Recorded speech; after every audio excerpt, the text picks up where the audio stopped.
¿Cómo están? Comenzamos un nuevo capítulo de Reporte Minero y Energético.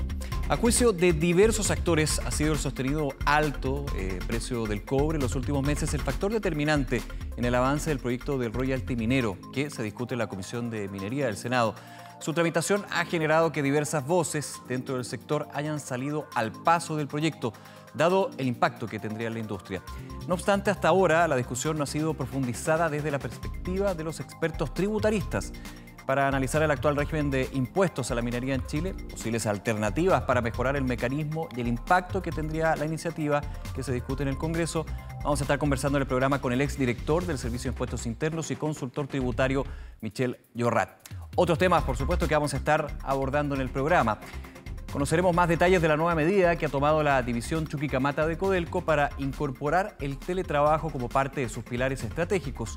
Y sabremos cómo avanza la discusión en el también controvertido proyecto de ley de glaciares. Y como cada semana, revisamos las principales noticias de la industria minera y energética. Acompáñenos y comente el capítulo de hoy en Twitter utilizando el hashtag Reporte.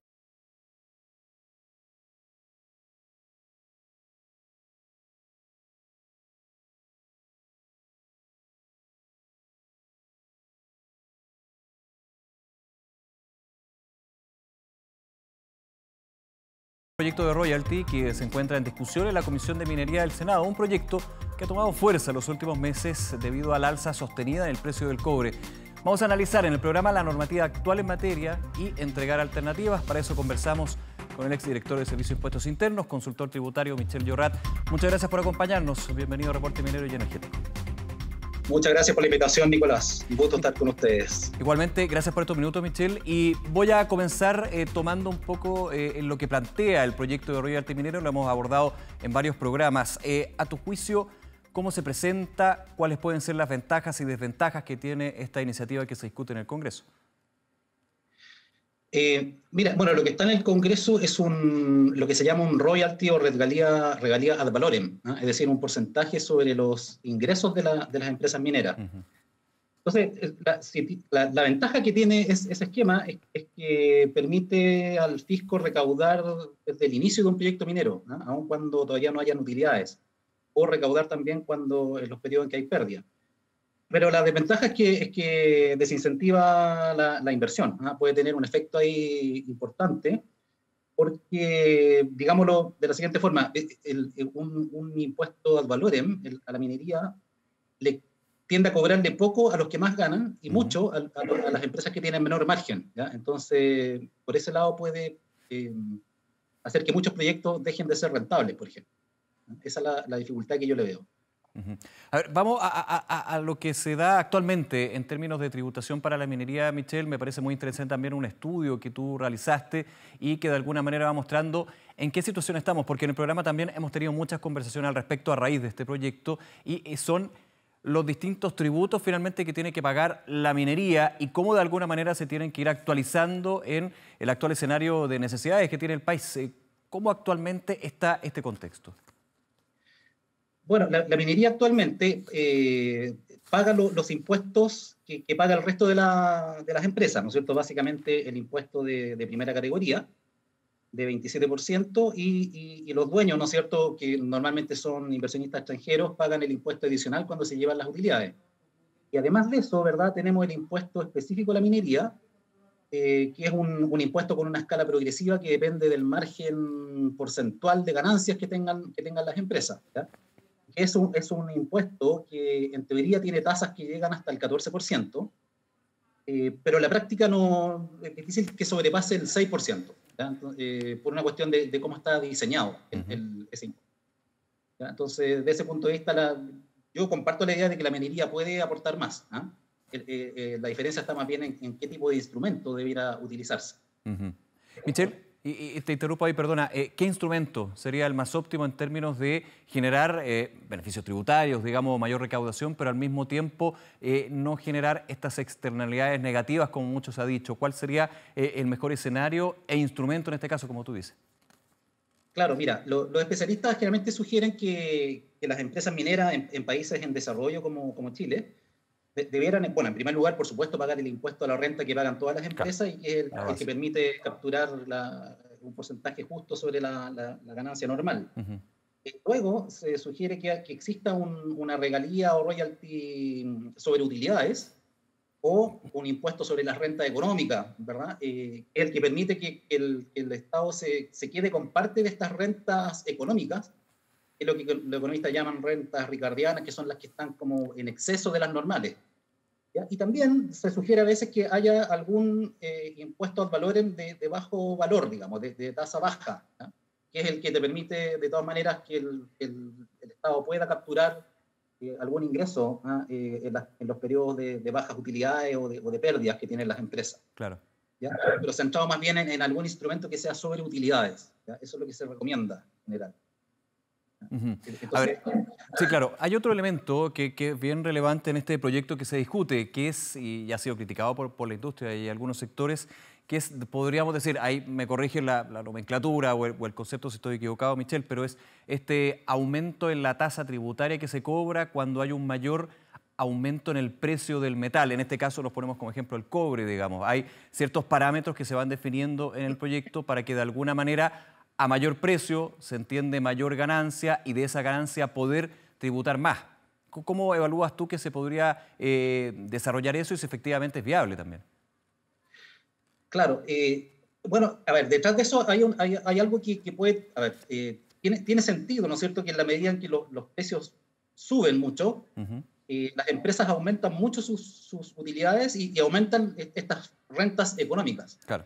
¿Ya? Entonces, hay una justificación para cobrar más cuando eso ocurre, ¿verdad? Pero el punto es que hay mucha heterogeneidad en la minería, ¿ya? Entonces, la mediana minería, que también es alcanzada con este impuesto, tiene costos bastante altos, ¿ya? Entonces, si a eso uno le agrega una tasa que a un precio de $3, ¿no es cierto?, es de un 10%, y a un precio de 4, si mal no recuerdo, puede llegar al 20%. Así es. Entonces, para una empresa que tiene altos costos, puede que deje de ser rentable. O sea, ese es el problema. ¿Ya? Probablemente a las tres grandes mineras que hay en Chile, ellas podrían seguir pagando. ¿Ah? Entonces, lo que yo digo, ¿por qué mejor no diseñar un instrumento que sea sobre la utilidad? ¿Ah? El actual royalty también tiene una escala progresiva, de tal manera que cuando las ganancias de la empresa van aumentando, también se les cobran tasas más altas. Ujú. Tiene un problema de diseño, sí, porque esas tasas no van creciendo mucho. ¿Ah? Pero eso yo apuntaría más bien a corregir ese impuesto. ¿Ya? Y eso obviamente no le genera perjuicios a la mediana minería o a aquellas empresas que tienen costos más altos. Claro, aquí hay un punto también que tiene que ver de alguna manera con la composición y principalmente el objetivo que tiene el impuesto. Yo lo decía, lo hemos comentado varias veces y conversado y analizado. Y se hace mucho la diferencia con otros países que tienen como la minería un sector relevante en su economía. Quizá el caso un poco más lejano es de Australia, donde se ha discutido y se está discutiendo actualmente el subir la tasa impositiva en términos de los impuestos específicos a la minería. Pero te pregunto por el caso de Perú, en este informe, este estudio que realizaste con la CEPAL. ¿En qué situación está Perú? Y de alguna manera, dado la cercanía que tenemos y también la importancia que tiene la minería en ese país, ¿cómo se puede ir comparando dentro de este contexto que se discute? Claro, mira, bueno, Perú tiene un impuesto sobre utilidades también, muy Ujú. parecido a nuestro impuesto específico, pero además ellos le agregan un elemento, que ese impuesto no puede nunca ser inferior al 1% de los ingresos. O sea, tiene ahí como un impuesto mínimo que es un ad valorem. Pero en términos agregados, considerando impuesto a la renta, a las remesas de utilidades y todo, en Perú se paga más impuestos que en Chile. ¿Ya? La tasa efectiva de tributación es en torno a 7 u 8 puntos porcentuales más alta que la nuestra. ¿Ya? Esas tasas, que hay muchos estudios que han dado números, depende mucho de cómo se mida. ¿Ya? Por eso prefiero no dar cuál es la tasa, pero sí es que hay una diferencia de 7% más o menos. Yo estaba calculando, por ejemplo, que en el periodo de este estudio, que fue del año 2000 al 2019, en Perú se recaudó en promedio $800 por tonelada de cobre, ¿ya? Y en Chile 692. ¿Ya? Entonces, efectivamente, allá se paga un poco más, ¿ya? Se paga un poco más. Eso, por supuesto, la legislación de ambos países ha ido cambiando, ¿ah? Pero se mantiene esa brecha. Entonces, uno se pusiera o viera a Perú como un competidor comparable, entonces, claro, sería razonable, o Chile podría, ¿no es cierto?, aumentar su tributación hasta el nivel de Perú, incluso un poquito más, ¿no es cierto?, considerando que el riesgo país de Chile es más bajo que el de Perú, ¿no? También uno podría compararse con Australia, en donde también se paga un poco más de impuestos. Otro punto, también ha sido súper interesante en estas entrevistas que hemos tenido, Michelle, y creo que se puede ampliar a cualquier sector cuando hablamos de la estructura tributaria, que al parecer, y eso es lo que me han comentado expertos acá en el programa, la discusión sobre este royalty minero, este proyecto, pasar del impuesto específico al royalty, se ha concentrado más en la tasa que se cobra que en la base impositiva. ¿Tú estás de acuerdo con eso? Porque también hay un tema más profundo con respecto a cómo vamos definiendo el esquema impositivo que se va a aplicar para un sector determinado. Sí, a ver, ese comentario puede referirse, claro, si la base tiene que ser la utilidad o tienen que ser las ventas. Claro. Y yo creo que tiene muchas más ventajas que sea la utilidad, por los problemas que ya hemos comentado. ¿Ya? No sé si también puede tener que ver, ¿no es cierto?, con que ha aparecido mucho en discusión el tema del endeudamiento de la empresa, que también afecta la tasa de tributación, ¿eh? Aun cuando yo creo, porque bueno, a través de este estudio tuve que mirar mucho los estados financieros de las empresas, el problema de sobreendeudamiento es un problema que existió en los 90 y hasta comienzos de los 2000, que significó que muchas empresas pagaran menos impuestos del que correspondía, porque preferían aportar el capital en la forma de deuda, dado que los intereses pagan menos impuestos que la distribución de utilidades. Pero ese problema no existe tanto hoy día. Las empresas no están muy sobreendeudadas, y por lo tanto ya no es un tema como lo fue antes. Ahora, otro punto, y en los minutos que nos queda, Michelle, agradeciendo esta conversación técnica y el análisis también desde el punto de vista tributario, que es súper relevante. Hay otro foco, otros temas que se van viendo con respecto al royalty minero, pero quiero preguntarte por el tema de utilidades, que tú planteas, claro, que debería ser este impuesto a las utilidades, no a las ventas, a las ganancias, como se dice en su minuto. Se habla también en la crítica de que le falta transparencia a las utilidades de las empresas, especialmente las empresas mineras. ¿Estás de acuerdo con ese análisis? Y si es así, ¿cómo se puede ir mejorando? Porque finalmente, al haber mayor transparencia de las utilidades, evidentemente va a haber una recaudación más óptima cuando se está discutiendo sobre un royalty o un impuesto específico u otro tipo de tributo. Sí, ese también es un tema que me parece súper importante. En Chile hay cosas buenas, por ejemplo, que a partir de que se aprobó el impuesto específico, las empresas mineras que tenían contratos de invariabilidad se les exigió que presentaran sus estados financieros a la CMF. Entonces, ahí hay una información que está, ¿no es cierto? Uno puede mirar los estados financieros de cualquiera de las grandes mineras. Otra cosa es que no cualquiera puede interpretar la información que está ahí, ¿ya? Entonces, desde ese punto de vista, es bueno de que existiera más transparencia, que a lo mejor es una cuestión de procesar toda esta información que existe, ¿no es cierto?, y ponerla a disposición del público. ¿Ya? Hay iniciativas internacionales como el EITI, que es una iniciativa de transparencia a la cual Chile no ha adherido, ¿cierto? Y hay muchos países que adhieren a esa iniciativa y que es una forma en que las empresas divulgan toda esta información. ¿Ya? En Chile yo diría que hay información, pero está muy dispersa. En otros casos no hay tanta información. Por ejemplo, cuando se quería saber respecto de la duración de los contratos de invariabilidad, fue muy complejo. Yo mismo pedí información y no la pude obtener. Y finalmente fue el propio Consejo Minero quien transparentó, ¿no es cierto?, esa información, cuando debería ser información disponible para todo el público. Bien, Michelle Llorrat, nuevamente agradecerte estos minutos con Reporte Minero y Energético y que tengas una buena jornada. Nos vemos. Muchas gracias. Muchas gracias, un abrazo. Vamos con otro tema. Con 106 años de historia, la división Chuquicamata de la estatal Codelco ha dado un paso al futuro y va a mantener en marcha el proceso estructural de teletrabajo anunciado en marzo. Se trata de 150 trabajadores que de manera remota se han adaptado a este nuevo sistema que rompe paradigmas y que sin duda se va a masificar como la nueva forma de trabajo. ¿Cuáles son los principales desafíos de este modelo híbrido? Lo revisamos en la siguiente.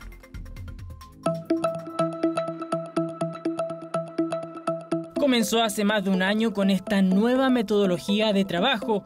La pandemia, como a muchos, la obligó a trasladar su oficina hasta su casa. Un desafío que impactó positivamente, dice, en su rutina familiar. Era sumamente importante organizarse y poner reglas en la casa. Por lo tanto, lo que nosotros hicimos fue organizarnos, organizar espacios de trabajo para cada uno, organizar horarios, por ejemplo, empezar a determinar qué cosas eran prioritarias y no prioritarias por hacer en la semana respecto de labores de hogar. Proceso de adaptación que dio paso a un definitivo hito de teletrabajo estructural en la división Chuquicamata en medio de la crisis sanitaria que los impulsó a concretar esta transformación interna en la corporación. Nuestros trabajadores han tenido que aprender, y nosotros también, a desarrollar un cambio cultural, a desapegarnos de ciertas tradiciones. Mónica es una de las 150 trabajadoras y trabajadores de un total de 3.400 que forman parte de este nuevo sistema en el que la mayor empresa productora de cobre en el mundo busca dar sostenibilidad a este negocio con 106 años de vida. El teletrabajo que está implementando Codelco es una parte en la casa y una parte en la oficina o en terreno o en la faena, pero llegó para quedarse. O sea, el teletrabajo es parte del cambio que se está viviendo como empresa y que se está viviendo a nivel mundial en todas las empresas.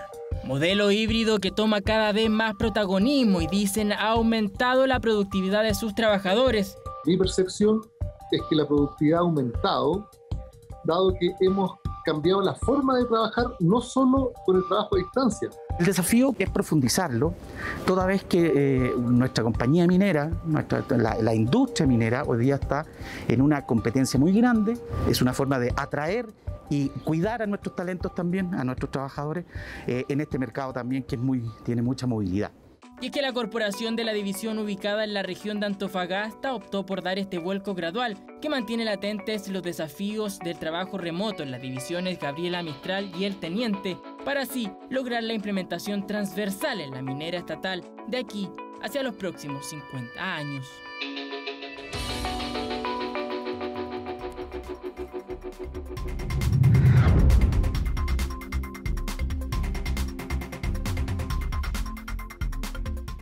Tras una extensa discusión en la Comisión de Minería del Senado, el controversial proyecto de ley de protección de glaciares seguirá su discusión en la Comisión de Medio Ambiente. En esta instancia se va a definir el futuro del proyecto, que ha llevado a sostener que, de aprobarse sin modificaciones, podría llegar a afectar la continuidad operacional de varias divisiones de Codelco. Aquí lo que se ha privilegiado durante décadas ha sido la ganancia de unos pocos, que ha generado gigantescas brecha de desigualdad y gigantescas facturas entrópicas de destrucción ambiental. Existe la voluntad, tanto del Ejecutivo como de nosotros, de tener una muy buena ley de glaciares, pero eso no tiene que ir en contra de actividades que se han desarrollado durante muchos años y que tienen que desarrollarse de la mejor forma. Se trata de una de las ideas medioambientales más debatidas durante la última década en nuestro país. Un proyecto de ley que busca proteger y preservar estos imponentes macizos de hielo. Intención legislativa que en más de una oportunidad no prosperó. Claro, a nivel internacional, la verdad que no existen muchos países que tengan legislaciones sobre glaciares. El único país que tiene una legislación es Argentina. Entonces, básicamente lo que hizo esta moción fue copiar el texto de la ley argentina y llevarlo a la ley chilena. Pero, ¿qué dice realmente el escrito que hoy se debate intensamente y que podría poner más restricciones a futuros proyectos en la industria minera? Es una protección total respecto a los glaciares, por lo tanto, desde que entre en vigencia la ley, todavía no entra en vigencia, se está recién discutiendo, proyectos no se van a poder desarrollar en glaciares. Y alrededor del glaciar, en lo que se llama el ambiente periglaciar, hay una obligación que establece la ley de que esos proyectos tengan que ingresar al sistema de evaluación de impacto ambiental. Razón por la que el escrito está listo para ser discutido por la Comisión de Medio Ambiente y Bienes Nacionales, luego que en su primer trámite en la Comisión de Minería se revisara el detalle de la iniciativa. Por eso insisto, es para los glaciares. La minería puede seguir existiendo, pero tiene que cambiar los formatos de producción. A mí me parece que eso es urgente. No podemos ya renunciar a que un proyecto de esta naturaleza no avance por el lobby minero. Nosotros queremos seguir siendo un país que preserve su medio ambiente, que cuide todos nuestros glaciares, pero también preservemos el desarrollo de la minería en nuestro país, porque es uno de los principales ingresos que tiene Chile. Ley de protección de glaciares que, tras un largo trámite en la Comisión de Minería, seguirá el debate entre los integrantes del Comité de Medio Ambiente del Senado, para así avanzar y continuar el proceso para convertirse en ley.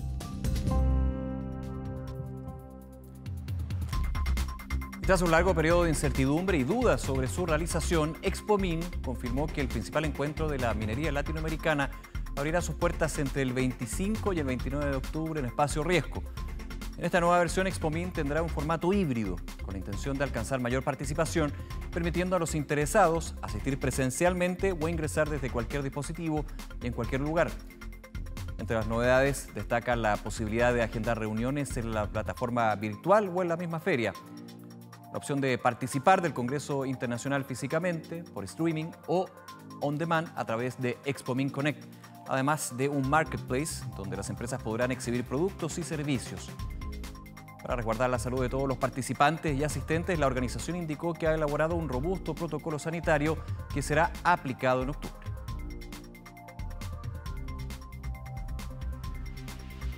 El Centro de Investigación Tecnológica del Agua en el Desierto, en alianza con la Comisión Chilena de Energía Nuclear, buscan impulsar las normas chilenas del litio a través de una investigación que tiene como objetivo implementar y estandarizar metodologías para la caracterización físico-química de salmueras con contenido de litio y sus productos provenientes desde los salares de la región de Antofagasta. Por otro lado, la investigación va a permitir dotar a Antofagasta de una mayor capacidad de estudio para el desarrollo industrial basado en el recurso salmuera de litio, lo que a mediano plazo ayudaría a aumentar el valor de la oferta de servicios y productos regionales. El programa Casa Solar del Ministerio de Energía inició un nuevo proceso de postulación para entregar cofinanciamiento estatal de hasta un 50% del costo de la compra y también la instalación de sistemas de autogeneración de energía fotovoltaica en los hogares. Pueden postular a la convocatoria todas las personas que cuenten con una vivienda de 3.000 UF como valor máximo y que sean parte de las 19 comunas seleccionadas para esta versión. Las personas podrán postular hasta el 26 de julio de 2021 o hasta agotar los recursos disponibles para cofinanciamientos.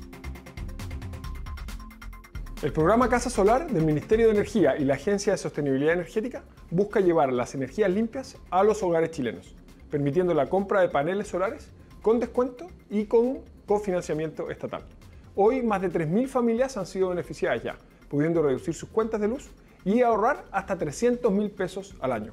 Y ojo que el llamado sigue abierto en 19 comunas. Participa en www.casasolar.cl. No te quedes fuera. Genera tu propia energía con Casa Solar. Información, por supuesto, que también pueden revisar, como tantas otras, en www.reporteminero.cl. Nos vamos, como siempre, agradecerles que nos hayan acompañado en Reporte Minero y Energético y todos nuestros capítulos y temporadas, todos los temas que abordamos en el programa en 24horas.cl. Será hasta la próxima. Que estén muy bien. Chao, nos vemos.